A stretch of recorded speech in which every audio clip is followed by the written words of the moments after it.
Olá pessoal, boa noite. Boa noite aos que se encontram fora aqui do nosso ambiente, em seus lares, para assistir a mais uma tarefa, mais uma palestra em nossa casa.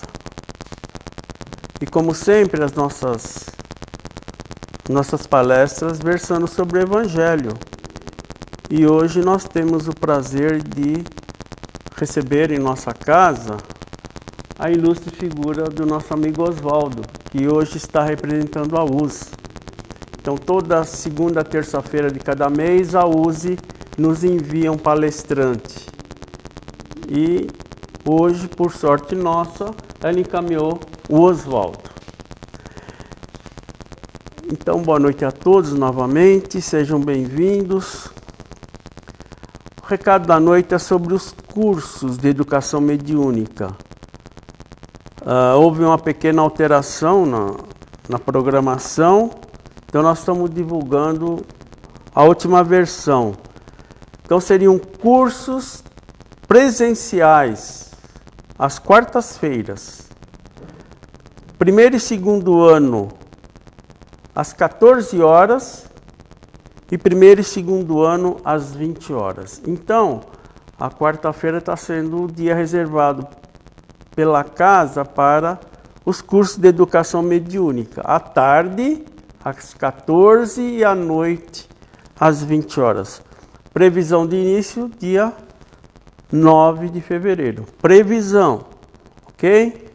À medida que nos aproximarmos no dia 9 de fevereiro, nós vamos ajustando essa data para ver se é isso mesmo. Ok? Então, estão todos convidados a fazer parte do nosso curso, aqueles que têm interesse em conhecer a doutrina espírita e também aqueles que interessados em fazer uma reciclagem, aqueles espíritas de longa data que queiram fazer uma reciclagem serão bem-vindos.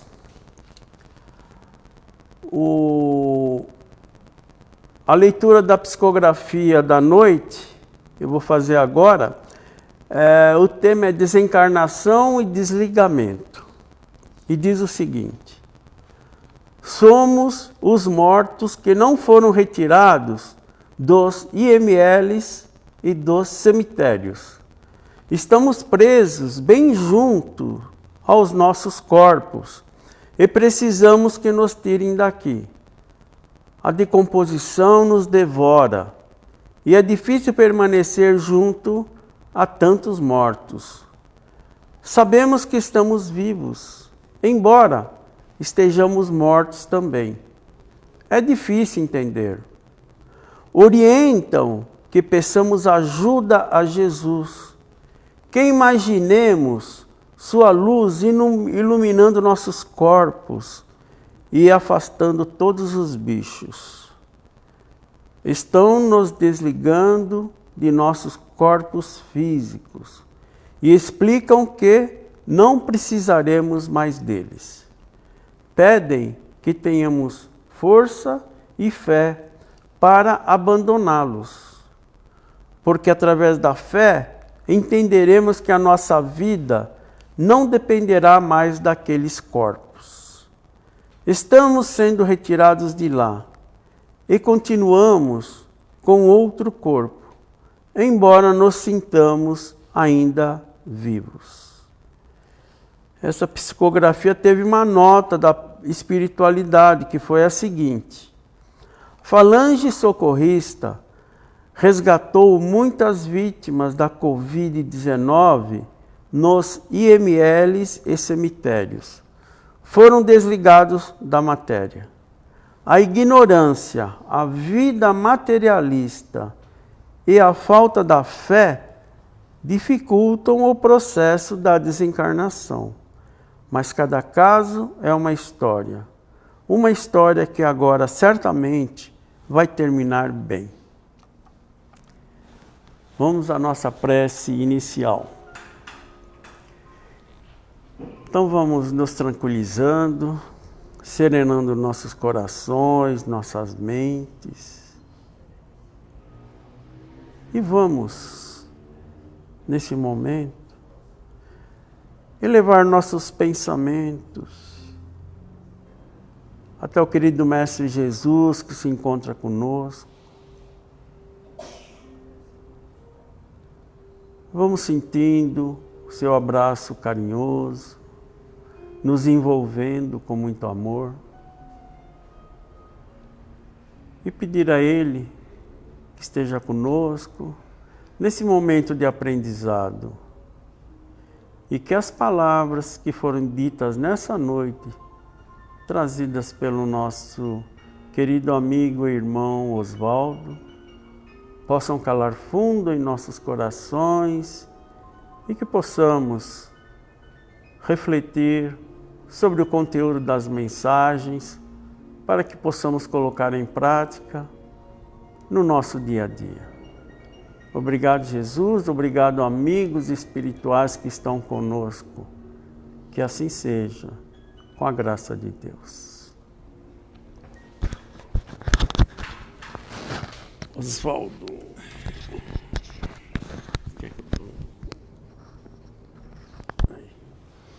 Boa palestra. Obrigado. Bem, boa noite a todos aqui presente. Também boa noite a todos que possam estar nos ouvindo e assistindo.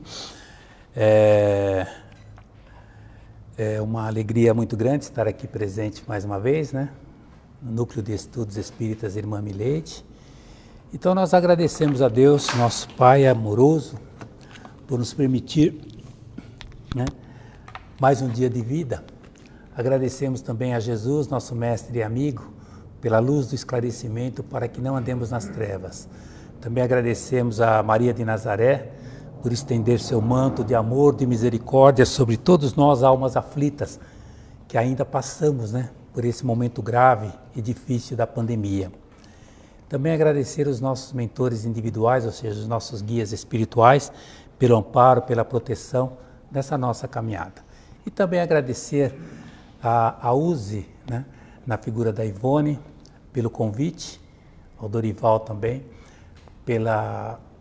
por esse momento que possamos fazer essa exposição do tema da USE desse mês de janeiro.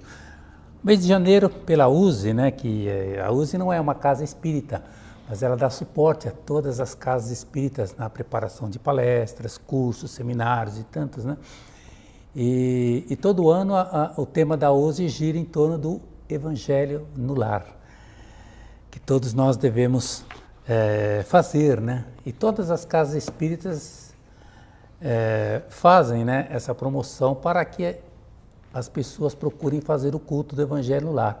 Inclusive nós temos um companheiro, o Luiz Cláudio, que ele faz a campanha de divulgação do Evangelho no lar e no coração. Paz no lar, paz na humanidade, amplie o bem que existe em você, né?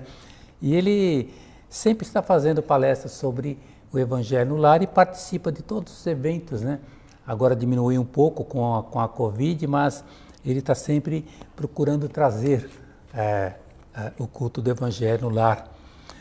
Porque o Evangelho no lar, na inteligência e no coração, ele transforma a existência humana na direção do infinito bem, tendo por norma constante a fé e a caridade. E ele vai apagar das almas o fogo das paixões desenfreadas. Desaparecem as causas da irritação e das queixas inúteis. E protege o lar do crime, do desequilíbrio, da desordem.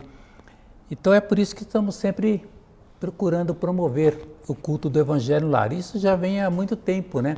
Inclusive teve uma campanha na década de 80, uma campanha da Federação Espírita e também a USE promoveu. Ela foi promovida por Batuíra e Vinícius, onde ela falava assim: família, vamos apertar mais esse laço, que era uma campanha de continuação do Evangelho no lar.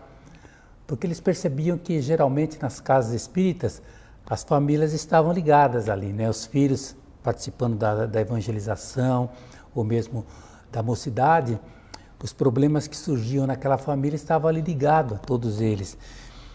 Então há essa necessidade de se fazer, né, o culto do Evangelho no lar, para a gente despertar para a edificação espiritual no trabalho constante, ativo, da compreensão da tolerância e do perdão entre todos, né, que estão na casa. A gente tem algumas considerações de alguns espíritos, onde eles falam sobre esse culto do Evangelho no lar, né? Geralmente Joana de Ângeles, Emmanuel, Bezerra de Menezes. Por quê? Quando a gente fala de família, a família são emoções e pensamentos. E a gente já aprendeu com física quântica, biologia molecular e tudo mais, que através das nossas emoções, nós produzimos químicos, né, em nosso hipotálamo, chamados peptídeos, que irão alimentar nossas células, ou para o bem ou para o mal. Ou seja, é o padrão vibratório, as frequências, né, que nós temos. Então, há frequências que combinam com doenças, que atraem viroses, e frequências que fortalecem nossas defesas. Tudo comandado pelo nosso pensamento, porque nós somos o que pensamos. Então, não há ações isoladas no universo. E só com sentimento, amor e fraternidade nós poderemos construir um mundo melhor. Mas se nem mesmo dentro de nossa casa, né, no recinto do lar, a gente não consegue, né, ter paz, geralmente temos ali brigas, intrigas, né, problemas. Dá para entender por que a humanidade vive em conflito. Poderemos dizer que se não houver uma correção de rumo, tendo uma casa sem saber o que é, um lar, então nós aprendemos que nós construímos o nosso lar fluidicamente. O lar é exatamente essa criação de respeito recíproco, de laços de afetividade, onde nós, com a nossa vibração, com o nosso bom sentimento, preparamos as pessoas para viverem num ambiente de paz e de felicidade. Claro, a participação dos pais, das famílias, né, que ainda podem conviver, e não podemos deixar de aproveitar esses momentos, né? Então, uma moradia, mesmo bonita, nem sempre é um lar. Lar é etéreo, é vibracional, é emocional, é espiritual, é fluídico. Já a casa é só uma construção. Então, a família é o alicerce sobre o qual a sociedade se edifica, sendo o primeiro educandário do espírito, onde são aprimoradas as faculdades que desatam os recursos que lhe dormem latentes. Então, diz Joana de Ângeles assim: a família é alicerce. A família é a escola de bênçãos onde se aprende os deveres fundamentais para uma vida feliz, sem cujo apoio fenecem os ideais, desfalecem as aspirações e murcham, né, as resistências morais. Já Emmanuel diz: quando o Evangelho penetrar o lar, o coração abre mais facilmente a porta ao Mestre Divino. E tem várias outras, né, considerações. Mas a gente gostaria de falar desse título que foi colocado pela USE, né? Evangelho no lar, caminho de ascensão para a nova era. Então a gente aprende que em Mateus, no capítulo 17, Jesus traz a seguinte colocação: eu não vim destruir a lei e os profetas, mas dar cumprimento. Então até ele resumiu, né, a lei e os profetas em amar a Deus sobre todas as coisas e amar ao próximo como a si mesmo.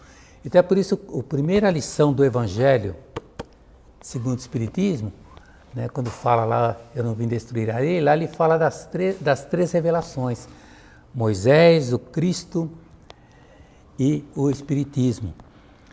Então, Joana de Ângeles, ela diz que a lei natural que rege todo o universo é o amor, que se exterioriza de Deus mediante a sua criação. Por isso, o planejamento de Jesus para a humanidade recebeu 3 grandes revelações. A primeira revelação foi Moisés, com a mensagem da justiça. A segunda revelação foi Jesus, com a mensagem do amor. E a terceira revelação, o Espiritismo, com a mensagem da verdade e caridade, né? Então, Kardec, na Revista Espírita de 1863, ele fala das subdivisões dessa terceira revelação, que nós passaríamos por 6 períodos. Inclusive isso tá colocado nesse livro, o último livro de Manuel Filomeno de Miranda, através de Divaldo, né? Que é No Rumo do Mundo de Regeneração. Lá ele fala, né? Se a gente for ver lá no Rumo do Mundo de Regeneração, no capítulo 11, que fala dos justiceiros, na página 157, fala-se assim: nosso compromisso com o dever também inclui cuidados com a natureza preventiva em relação ao período vindouro do Espiritismo. Embora ainda demore um tempo de estabelecer-se, né, ou seja, de se consolidar, criar as bases de segurança conforme o Espiritismo para servir de apoio à construção da nova ordem social. Então a gente se pergunta, o que é esse período vindouro, né, do Espiritismo? E Allan Kardec, ele faz uma análise quanto aos diversos períodos, e ele esclarece dizendo assim, que o 6º é o último período período dessa série da renovação social. Na senda evolutiva dos mundos, a gente sabe que nós temos planetas primitivos, planeta de expiações e provas, planeta de regeneração, planetas superiores e planetas celestes. Então a gente sabe que nós estamos partindo de planeta de expiações e provas para um planeta de regeneração.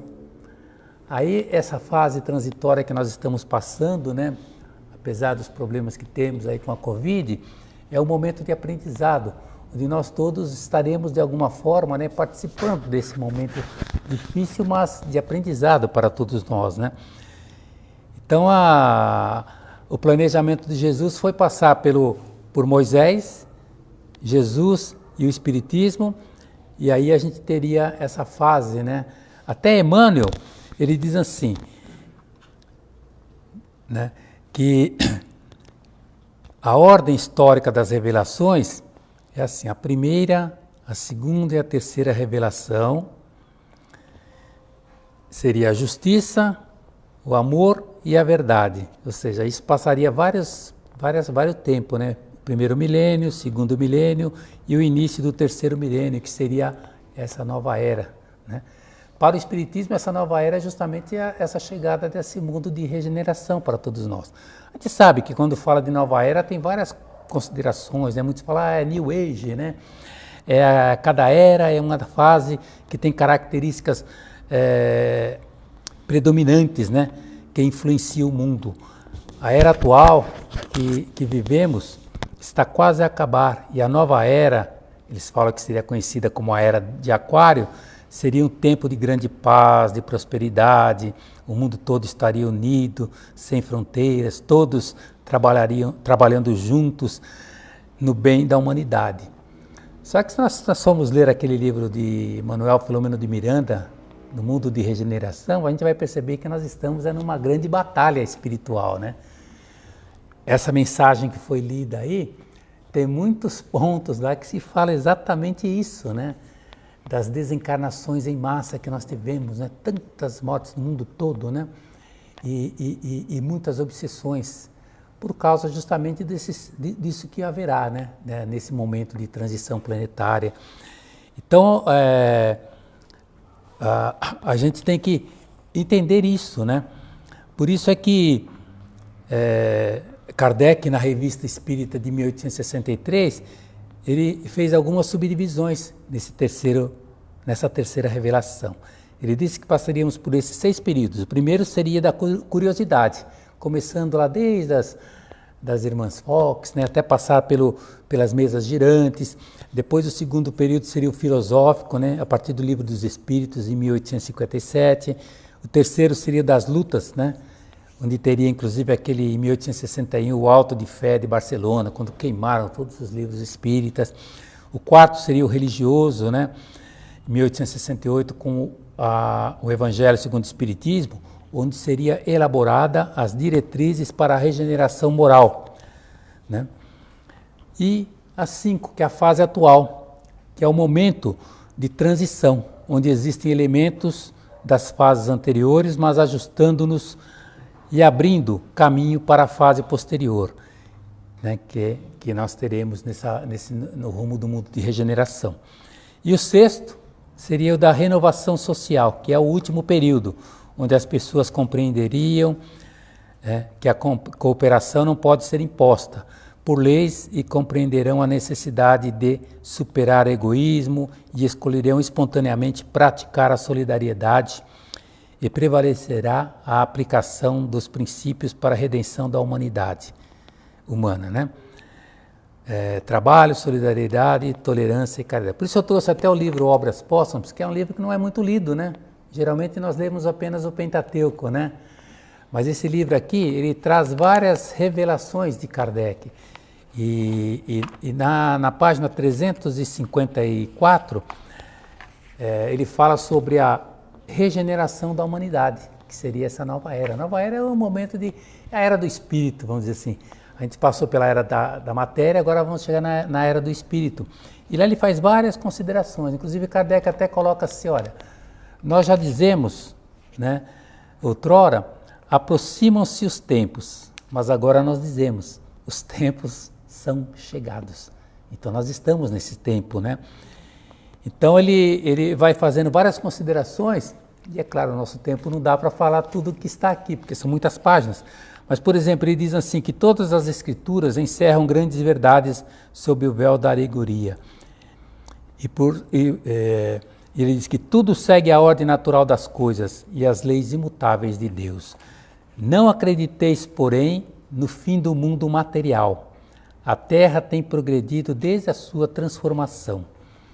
O que se prepara não é, pois, o fim do mundo material, mas o fim desse mundo moral dessa forma que está, né?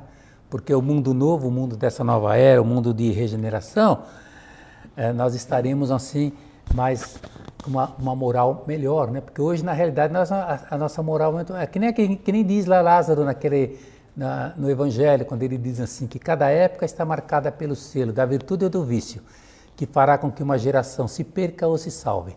A grande virtude dessa época é a atividade intelectual, mas o grande vício é a indiferença moral.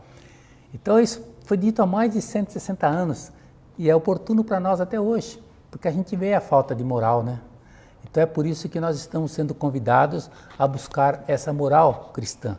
E o Evangelho segundo o Espiritismo, né, nos convida a isso, né, porque ele traz toda a moral cristã. É por isso que o culto do Evangelho no lar é realmente assim um passo, um caminho para que nós busquemos essa ascensão para a nova era, né? Então, inclusive naquele famoso livro de Néio Lúcio, quando se fala do culto cristão no lar, conta-se que Jesus chega para Pedro, né? Ele na casa de Pedro, e ele instala ali o primeiro culto do Evangelho no lar que se tem notícia, né? Porque ele pergunta assim para Pedro: Pedro, Simão, que faz o pescador quando se dirige para o mercado com os frutos de cada dia? Então o apóstolo pensou alguns minutos, né? E depois respondeu hesitante: mestre, naturalmente escolhemos os melhores peixes, né? Ninguém vai comprar os resíduos da pesca. E aí Jesus olhou para ele e falou: e o oleiro? Que faz para atender a tarefa que se propõe? E aí Pedro fala para ele: certamente, Senhor, modela o barro, imprimindo-lhe a forma que deseja. E aí Jesus, olhando de novo para Pedro, pergunta: e como procede o carpinteiro para alcançar o trabalho que pretende? E aí Pedro diz para ele, sem vacilar: ele lavrará a madeira, né, usará serrote, martelo, formão, etc. De outro modo não aperfeiçoará a peça. Aí Jesus calou-se por alguns instantes e disse assim: assim também é o lar diante do mundo.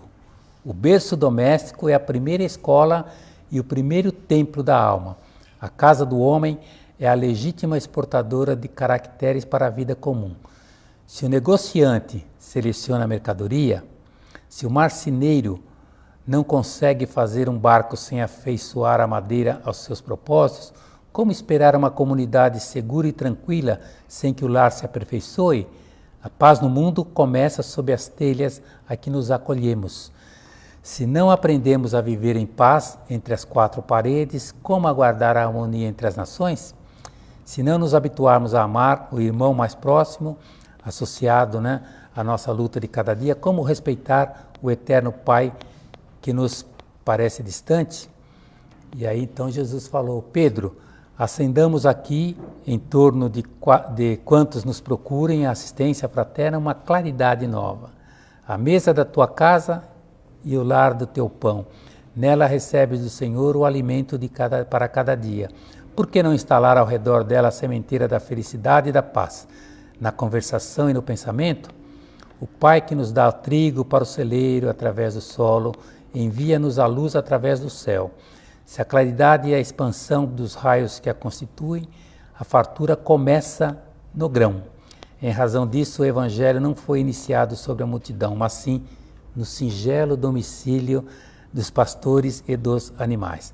Aí Simão Pedro olhou para Jesus e como não encontrasse palavras adequadas para explicar-se, murmurou: Mestre, seja feito como desejas. Então Jesus, convidando familiares do apóstolo, a palestra edificante, a meditação elevada, desenrolou os escritos da sabedoria e abriu na terra o primeiro culto cristão no lar. Então o Evangelho, segundo o culto do Evangelho no lar, é realmente assim o caminho para que nós consigamos realmente buscar a nossa transformação moral, porque a gente vai assumir um compromisso com os nossos guias espirituais e com a espiritualidade também, de estarmos buscando a nossa transformação moral, para que a gente consiga realmente nos transformar.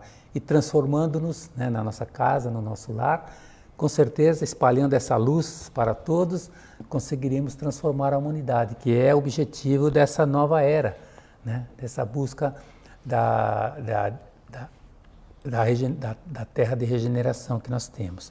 Então é essa necessidade que todos nós temos, é por isso que todas as casas espíritas fazem essa preparação.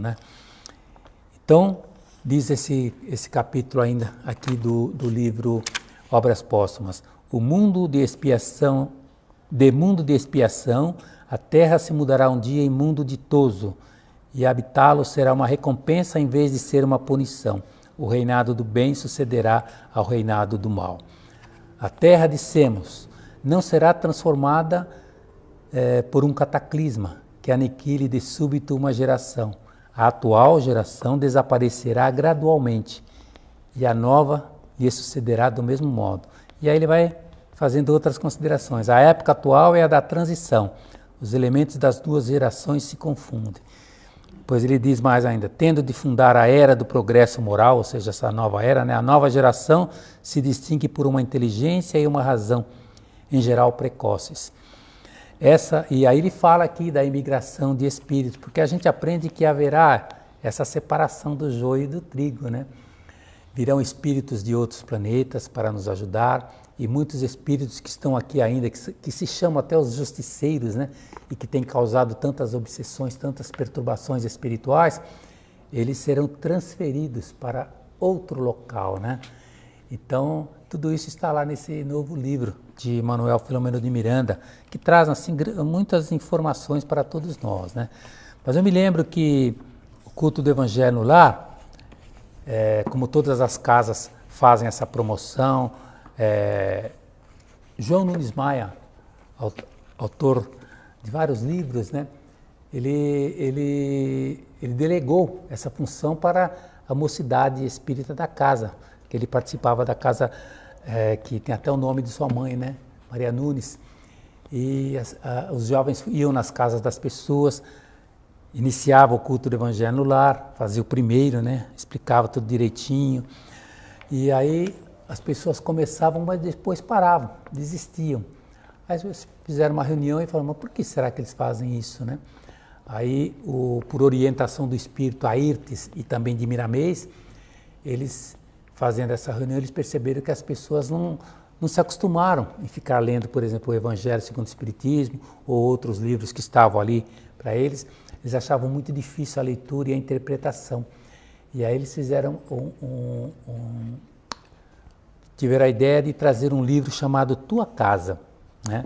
Que trazia 50 títulos, tudo ligado ao que a pessoa tem na casa. Então falava dos pais, dos filhos, dos sogros, dos animais, das flores, de tudo o que tinha na casa. E cada um com uma palavra-chave para a pessoa realmente fixar aquilo, né? E aí a pessoa usava como uma leitura assim, adicional, né? Porque a gente sabe que as pessoas gostam de fazer o culto do Evangelho no lar e geralmente se recomenda alguns livros de estudo, né? Por exemplo, lógico, o Evangelho segundo o Espiritismo, né? Livros de apoio psicografados por Francisco Cândido Xavier, como Caminho, Verdade e Vida, Pão Nosso, Fonte Viva, Vinha de Luz, que são leituras pequenas, né? Que é rápida para a pessoa ler. Tem também a Agenda Cristã de André Luiz, Jesus no Lar, Alvorada Cristã de Nélio Lúcio e muitos outros, né? O Evangelho em Casa, por Meimei. E é lógico, existe aquele roteiro, né? De fazer o Evangelho no lar, né? Escolher um dia da semana, né? E realmente ter essa perseverança, né? Em fazer o culto do Evangelho no lar. Por isso que a gente tem que entender que realmente o Evangelho no lar é para que nós consigamos realmente ter esse caminho de ascensão para essa nova era que nós sabemos que chegará. Então, essa necessidade de aprendermos sempre, né? Buscar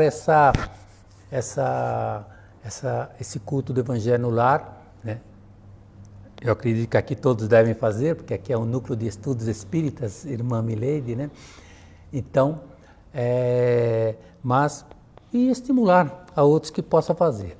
E para encerrarmos, então, as nossas considerações, tem um livro chamado Sinal Verde, e André Luiz traz uma mensagem quando ele fala do testemunho no recinto doméstico, né, no lar.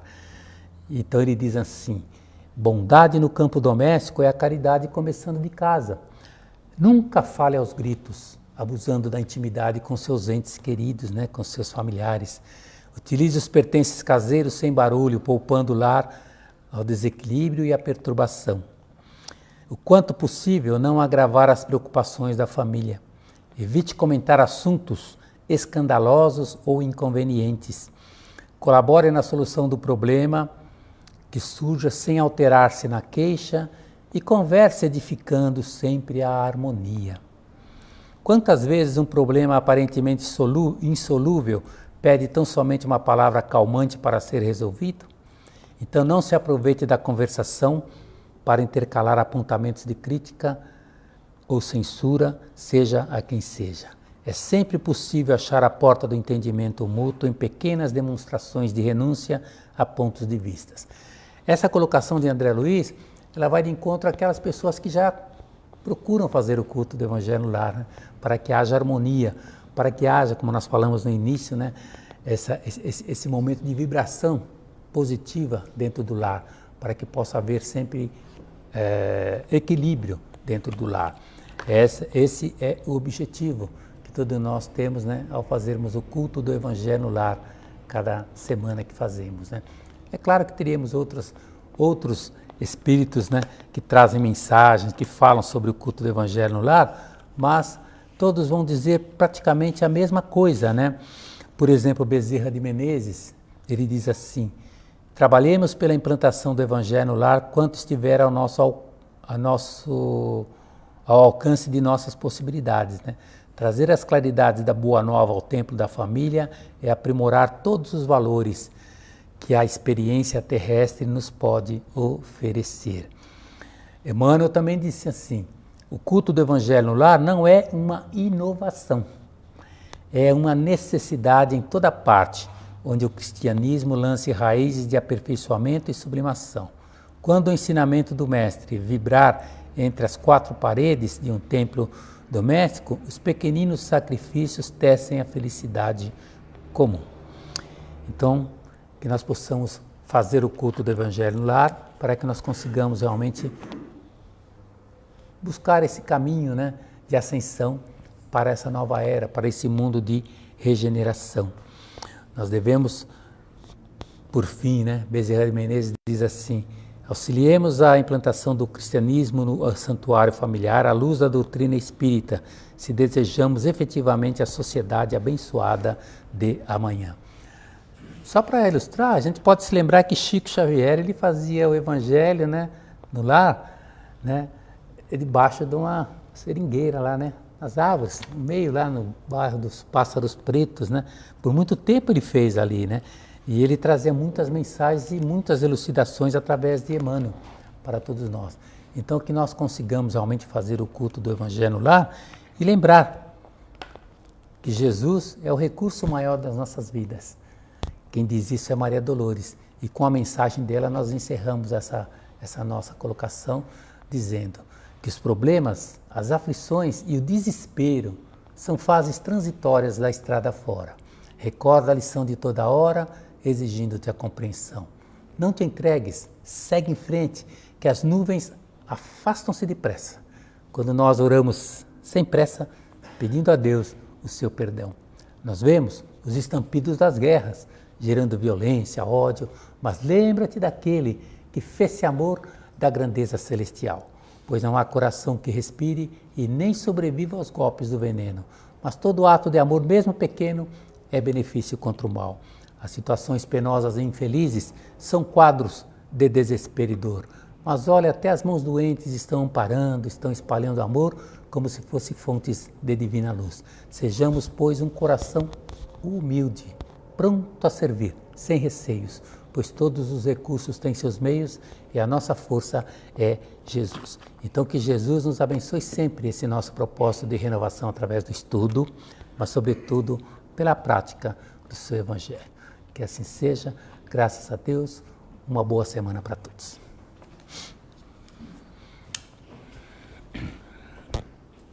Opa, deixa eu tirar.